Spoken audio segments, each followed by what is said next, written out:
Halo,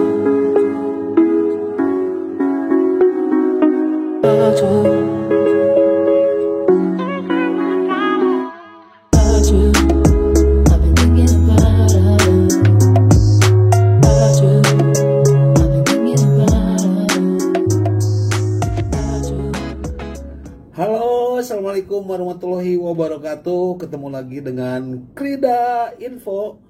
Oke teman, saya pernah bikin video mengenai pernyataan daripada bos taksi di Malaysia yang mengatakan bahwa Indonesia negara miskin.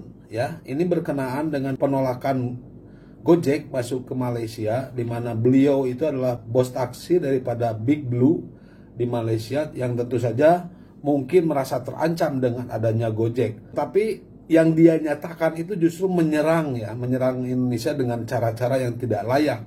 Misalnya Indonesia miskin, tidak cocok ya Gojek masuk Malaysia. Ya, Malaysia itu kaya, nggak cocok dengan moda transportasi seperti Gojek. Bahkan bukan hanya Indonesia, tetapi katanya bahwa ini lebih cocok ya seperti di Jakarta, Indonesia, kemudian di Thailand, India, Bangladesh, Kamboja dan sebagainya gitu.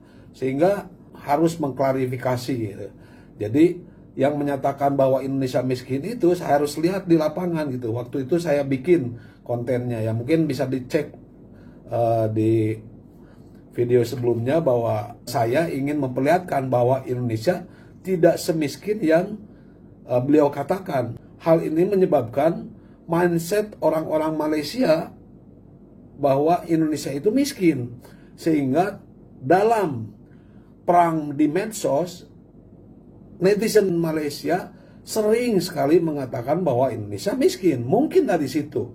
Nah, untuk itu saya coba dalam kesempatan ini, dalam video ini saya bikin gitu perbandingan mobil ya, perbandingan mobil yang digunakan oleh orang Indonesia dan orang Malaysia. Nah, ini saya ambil daripada YouTuber Malaysia sendiri. Saya tidak ngarang-ngarang, tetapi saya tampilkan dari YouTuber Malaysia mengenai pembelian mobil di tahun 2019. Karena pernyataan bos Big Blue itu yang namanya Samsu Bahrin Ismail itu terjadi pada tahun 2019. Makanya saya ingin memperbandingkan itu. Oke, untuk itu check it out ya. Coba kita lihat apa yang disampaikan oleh YouTuber Malaysia Ngir ini ya. Oke? Kita saksikan sama-sama. Ya, ini. Sama-sama kita saksikan apa yang disampaikan antara Malaysia dengan Indonesia, ini, sambal ya, siapa paling Malaysia pedas, ini, sambal Indonesia ke yang menjadikan referensi buat kita gitu ya.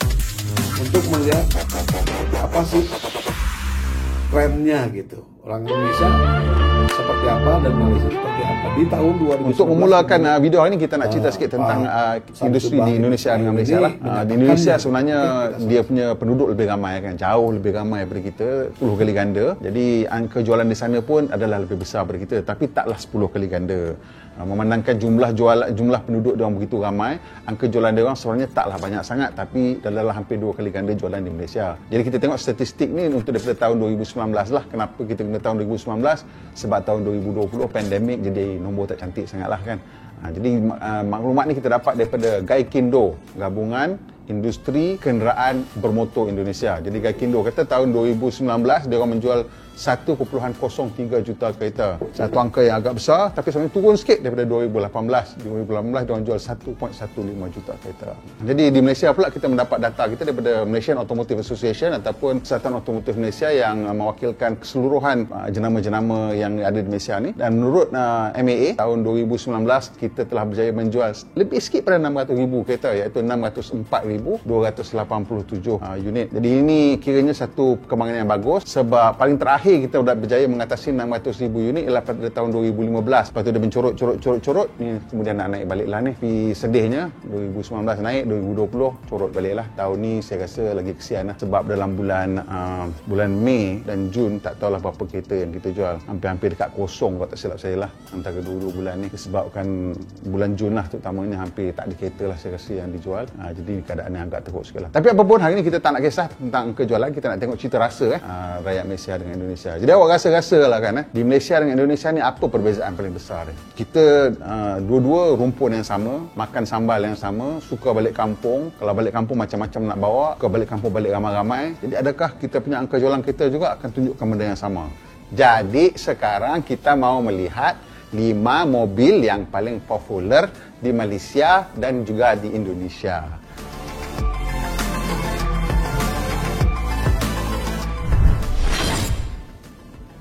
Kita mulakan dengan tempat ke-5. Di Indonesia adalah satu kenderaan yang saya rasa tidak mungkin akan sampai ke Malaysia, iaitu Toyota Calya. Jadi mobil Calya ini harganya di Indonesia bermula dari 148 juta rupiah dan paling mahalnya 167 juta rupiah. Ianya sejenis kenderaan MPV, kenderaan keluarga. Dan di Malaysia kalau kita tukar harganya lah antara 42 hingga 47 ribu ringgit. Jadi harga ini saya nampak kereta ini di Malaysia tidak ada. Tapi adakah ini kereta yang akan datang ke Malaysia? Kemungkinan juga, kerana ada ura-ura yang dikatakan kereta ini akan menjadi mungkin Perodua Beza, saya tak tahu. Pasal Perodua Beza juga sudah berlama umurnya. Dan di Indonesia mereka telah berjaya menjual 54,549 unit Toyota Calya ini untuk tahun 2019. Ini berbeza dengan di Malaysia. Di Malaysia di mana orang Malaysia lebih sukakan kereta sedan. Kereta Malaysia belum lagi menjadi betul-betul pasaran MPV ataupun SUV. Masih lagi orang meminati kereta sedan. Jadi di Malaysia di tempat nombor 5 ialah Honda City. Jadi Honda City ini berharga antara 258 juta rupiah hingga 369 juta rupiah. Ataupun kalau dalam ringgit Malaysia, 73,851 ringgit sehingga 105,610 ringgit. Jadi anda lihat di sini ada perbezaan harga yang begitu tinggi, besar sekali perbezaan harganya di tempat nombor 5. Jangan ingat harganya akan terus naik lah. Harga ni dia berbeza-beza, dia akan turun dan akan naik. Tapi untuk yang di Malaysia ni saya rasa ini harga yang paling tinggi, dia akan menurun lagi. Di Indonesia pula kita tengok macam mana harganya. Nombor 4 ni Toyota Rush. Nampaknya Toyota berjaya mengekalkan cengkamannya ke atas pasaran Indonesia. Jadi Toyota memang satu jenama yang sangat kukuh di Indonesia dan mereka telah berjaya menjual 61,596 unit Toyota Rush. Jadi harga di Indonesia Toyota Rush ini bermula dari 249 juta sehingga ke 270 juta rupiah. Di Malaysia kalau ada dijual harga yang sama antara 71 sehingga 77 ribu ringgit. Memang Toyota Rush ni ada dijual di Malaysia dalam dua bentuk, iaitu sebagai Pro 2 Arus dan juga Toyota Rush. Kalau kita nak tengokkan Pro 2 Arus harganya murah sikit daripada ini, kalau Toyota Rush lebih mahal daripada ini. Jadi ini sesuatu yang agak pelik bila kita tengokkan di dua negara ini, satu produk dijualkan pada tiga kedudukan harga yang berbeza dalam dua jenama yang berbeza. Saya tak kira di Indonesia ada dibawa masuk Pro 2 Arus, tetapi di Malaysia dijual sebagai dua, iaitu Pro 2 Arus dan Toyota Rush. Di Malaysia kita belum lagi ada dalam senarai ini, masih lagi belum ada MPV ataupun SUV, kerana di tempat keempat ialah Proton Saga. Jadi Proton Saga ini dihasilkan oleh syarikat otomotif pertama yang ditubuhkan di Malaysia, iaitu Proton, dan ianya dulu-dulunya inilah kereta yang paling popular, sangat-sangat dan sukar untuk diganggu-gugat. Tapi sekarang popularitinya sudah banyak jauh menurun dan tahun 2019 Proton telah berjaya menjual 38,144 unit Proton Saga. Jadi Proton Saga ini popular kerana harganya. Jadi untuk sebuah kereta sedan harganya bermula daripada RM32,800 hingga ke RM42,800. Jadi RM10,000 beza antara murah dan mahal. Kalau kira duit Indonesia dari 114 juta sehingga ke 149 juta rupiah. Jadi kita tengok di sini Malaysia masih lagi mahukan sedan.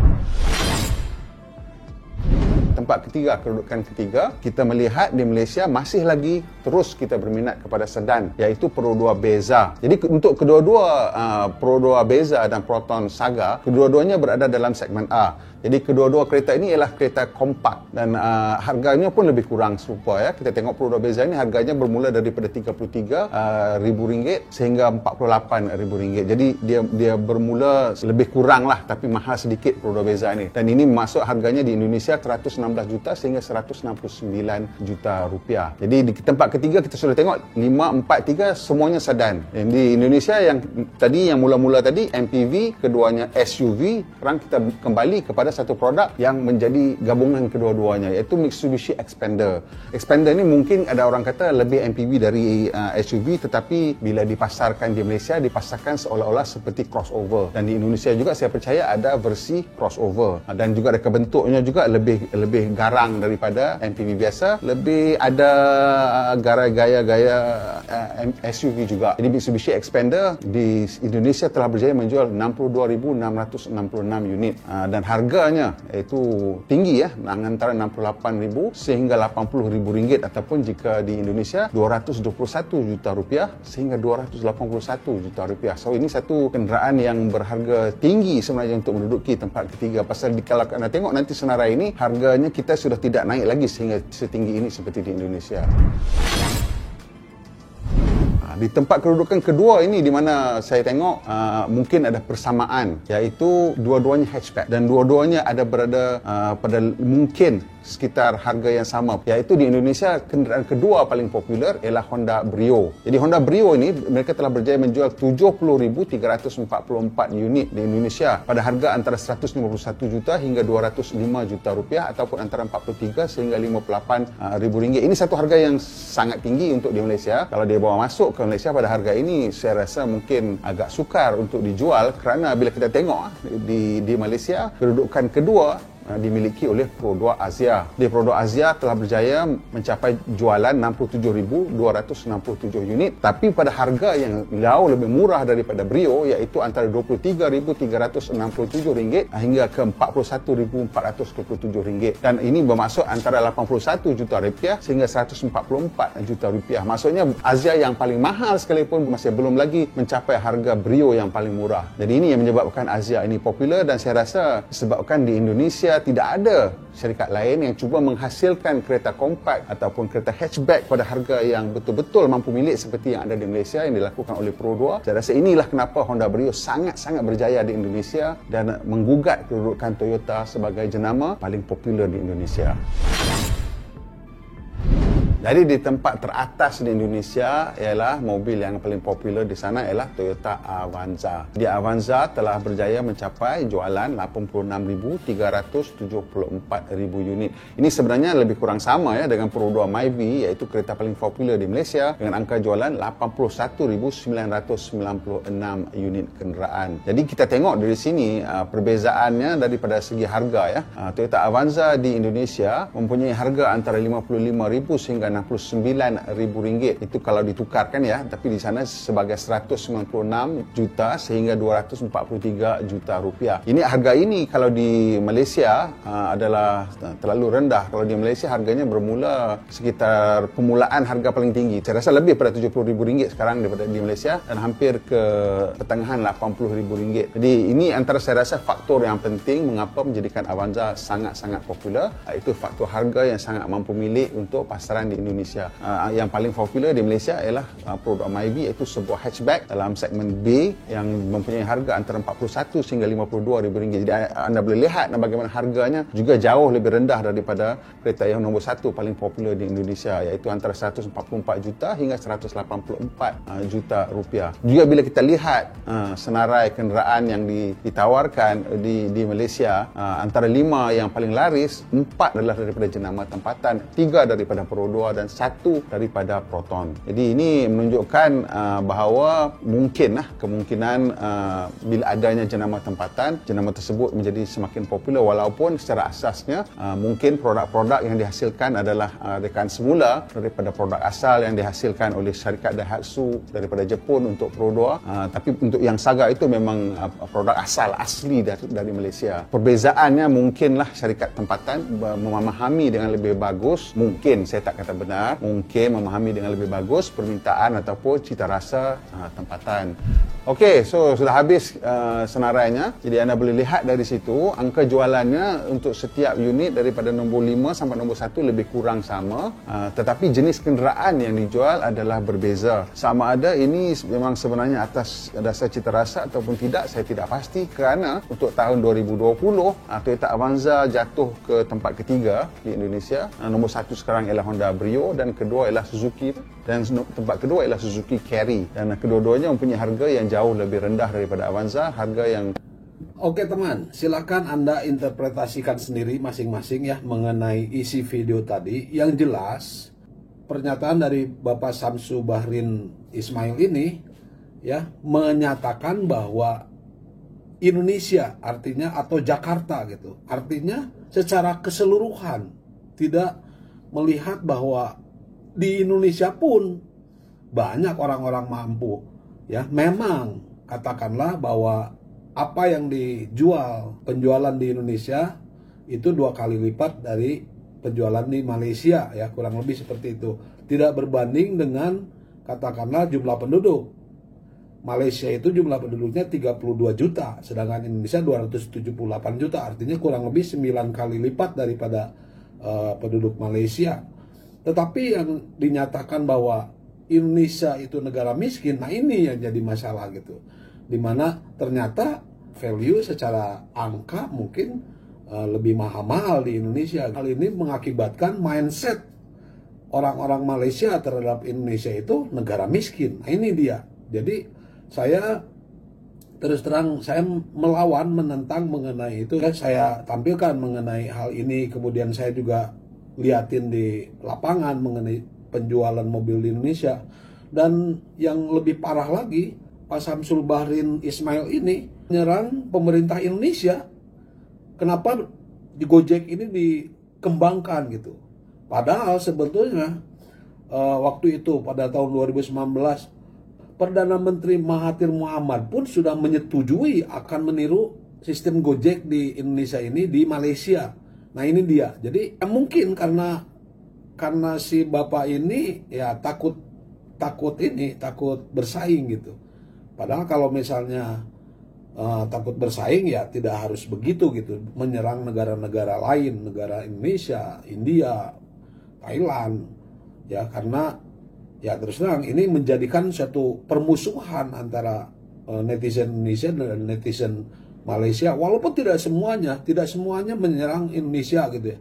Kalau misalnya YouTuber Malaysia yang datang ke Indonesia, dengan kenyataannya ya mereka malah memuji gitu ya. Nah hal ini harus dihentikan sebetulnya. Makanya saya tampilkan video-video bagaimana Indonesia itu tidak semiskin yang dipikirkan. Indonesia itu tidak sesengsara yang dibayangkan. Inilah yang saya ingin tampilkan gitu. Sehingga mudah-mudahan dengan saya tampilan video-video saya itu bisa merubah mindset yang sudah ditanamkan oleh si bapak ini. Oke teman, saya cukupkan dulu untuk video kali ini. Mudah-mudahan informasi dan apa yang saya tampilkan di video ini bisa ada manfaatnya. Mohon maaf apabila ada kata-kata yang salah. Saya tutup saja. Terima kasih. Wabillahi taufiq wal hidayah. Wassalamualaikum warahmatullahi wabarakatuh. Salam dari Bandung teman.